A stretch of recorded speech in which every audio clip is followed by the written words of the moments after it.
बेटे को नहीं दूंगा और बेटे के बेटे को कह के जाऊंगा कि बीजेपी को वोट नहीं दूंगा। तो याद कीजिए, पवन पांडे उन परिवार के लोगों को मैंने बुलाया था।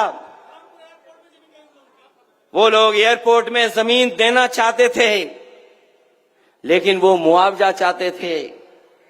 ये लोग बाजार का मुआवजा नहीं देना चाहते, किसान की जमीन छीनना चाहते हैं। हम लोग किसान के साथ खड़े थे, हम लोग गरीब के साथ खड़े थे। ये जमीनें छीनना चाहते थे, हम लोग विकास के खिलाफ नहीं थे। अयोध्या के तमाम व्यापारी जिनकी दुकानें टूट गईं, मुख्यमंत्री जी का बुलडोजर आया और बुलडोजर ने उन व्यापारियों की दुकान तोड़ दी, किसी को मुआवजा नहीं दिया। कई व्यापारी बहुत गरीब थे, रो रहे थे, पीड़ित थे, परेशान थे। अगर उनका किसी ने दुख दर्द समझा, उनकी बात को किसी ने उठाया, तो हम समाजवादी लोगों ने उनकी मांग की कि उनको न्याय मिलना चाहिए। और आज भी मैं कहता हूं, हमारे लखनऊ वाले से बड़े दिल्ली वाले वाराणसी को क्यूटो बनाना चाहते थे। गूगल कर लेना क्यूटो, और बनारस की गलियों को पता कर लेना। उन्हीं से सीख करके हमारे जो लखनऊ वाले हैं, वो गोरखपुर बड़ा शहर नहीं, वेनिस बनाने की तैयारी में हैं। जब भी बरसात आएगी, सड़क पे नहीं, आपको नाव से चलना पड़ेगा। अयोध्या का विकास समाजवादी लोग रोक नहीं सकते। और मैं आज भरोसा दिला के जा रहा हूं आपको, 2027 में समाजवादियों की सरकार बनेगी और अयोध्या को वर्ल्ड क्लास सिटी बनाने का काम करेंगे। इन्होंने जो अयोध्या में 5 सितारा होटलों के लिए जमीन ली है, हमारे मुख्यमंत्री इतनी जानकारी रखते हैं कि 5 सितारा होटल तब बनता है जब उसके अंदर बार हो।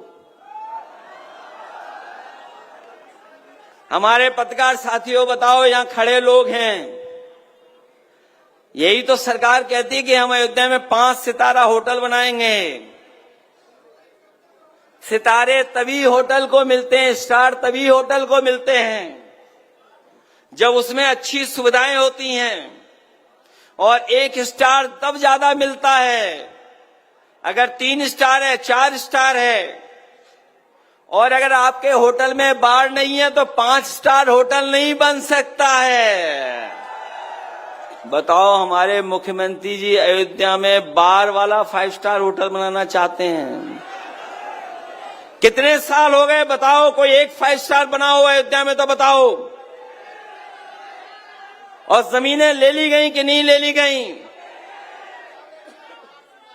और अगर जो नारा दे रहे हैं हमारे मुख्यमंत्री जी, कोई नारा देते हैं कि खाली जमीन को लेकर के कोई नारा देते हैं, अरे हम तो उनसे कहेंगे सरकार हमारी नहीं है। अयोध्या की रजिस्ट्री सार्वजनिक कर दो, अपने आप पोल खुल जाएगी। कौन है सबसे बड़ा भूमाफिया? अगर कोई सबसे बड़ा भूमाफिया है उत्तर प्रदेश में, तो सब भारतीय जनता पार्टी के लोग हैं। बताओ, भारतीय जनता पार्टी के लोग भूमाफिया हैं कि नहीं हैं? और अगर लखनऊ वालों को नहीं पता है तो जानकारी करो, रजिस्ट्री ऑफिस, एक एक रजिस्ट्री बाहर निकालो, अपने आप जानकारी हो जाएगी कौन भूमाफिया है। भूमाफिया यही लोग निकलेंगे, भारतीय जनता पार्टी के लोग। कभी आपने मुख्यमंत्री जी को क्रिकेट खेलते देखा है आपने? कोई स्टेडियम नहीं बना पाए क्रिकेट का। एक स्टेडियम कभी नेताजी ने अयोध्या में दिया था, वो भी अभी पूरा नहीं हो पाया। हम आपको भरोसा दिलाते हैं अपने क्रिकेट प्रेमी नौजवानों को, समाजवादी सरकार आएगी तो एकाना जैसा वर्ल्ड क्लास स्टेडियम यहां बनाने का काम करेंगे हम लोग। और मैं इसलिए बोल रहा हूं, इन्हें जब शपथ लेनी होती है तो देखते हैं कि समाजवादियों का स्टेडियम कौन सा है, उसी में शपथ लेंगे। बताएं कि समाजवादियों के बनाए हुए स्टेडियम में शपथ ली इन्होंने कि नहीं ली, बताएं हमें ये। इसलिए इनके चक्कर में मत पड़ना। ये हमारे आपके दुश्मन लोग हैं। जो लड़ाई कभी हम लोगों ने शुरू की थी संविधान की, वो संविधान की लड़ाई अभी खत्म नहीं हुई है। ये लोग संविधान के पीछे पड़े हुए हैं। जब जब इन्हें मौका मिलता है संविधान की धज्जियां उड़ाते हैं। सोचिए, हम आप लोग अपने बहुत सारे साथी जो पुराने समाजवादी हैं और आज भी जो लोग समाजवादी आंदोलन को मजबूत कर रहे हैं, वो जानते होंगे कि बाबा साहब भीमराव अम्बेडकर जी हमारे भगवान की तरह हैं। हम लोगों ने हमेशा उनको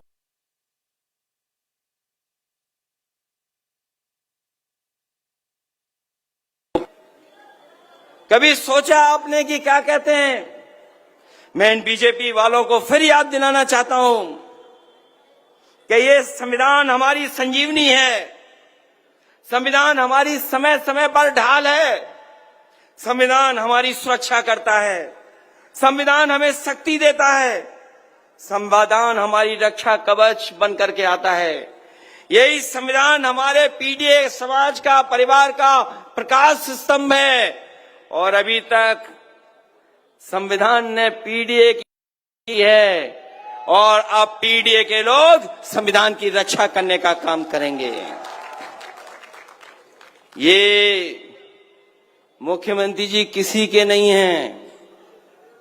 ये बात तो बीजेपी वाले भी जान गए हैं कि ये बीजेपी वालों के भी नहीं हैं।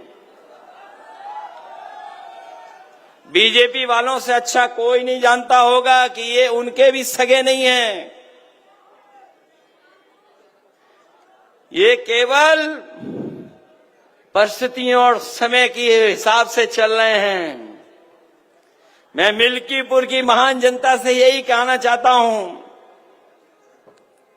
जो आपने अभी तक समर्थन दिखाया है, जिस तरह से हमारे कार्यकर्ताओं को गांव-गांव, संगठन के गांव-गांव से खबरें मिली हैं, यहां के हर वर्ग के लोग नौजवान साथी अजीत प्रसाद को जिताना चाहते हैं, पीडीए को जिताना चाहते हैं।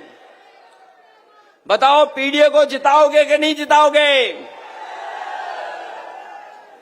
और जो लोग पीडीए की ताकत से घबराए हुए हैं, उनकी भाषा बदल गई है। वो क्या कह रहे हैं कि कुछ चीजें टेढ़ी की टेढ़ी रहती हैं। मैं जानता हूं इस बार मिल्कीपुर की जनता इतना वोट देगी कि वो सीधे हो जाएंगे इस बार। बताओ, मदद करोगे सब लोग? सहयोग मिलेगा सबका हमें। ये इकलौता चुनाव है। हमारे कार्यकर्ता और जनता घबरा तो नहीं जाएगी? अरे घबराना नहीं। इन्होंने तो 9 चुनाव में जो बेईमानी की है वो जानते होंगे आप लोग। जो उपचुनाव हुआ था, बताओ इन्होंने पुलिस के दम पर बेईमानी की कि नहीं की? हम उन बहादुर महिलाओं को बधाई देना चाहते हैं। वो वीडियो आप सबने देखा होगा, जब एक पुलिस इंस्पेक्टर आकर के रिवॉल्वर तान दिया था उन महिलाओं के सामने, हमारी माताओं के सामने। वो माताएं घबराई नहीं। उन्होंने कहा कि हम वोट डाल करके आएंगे और समाजवादी पार्टी को जिता करके आएंगे। वो हमारी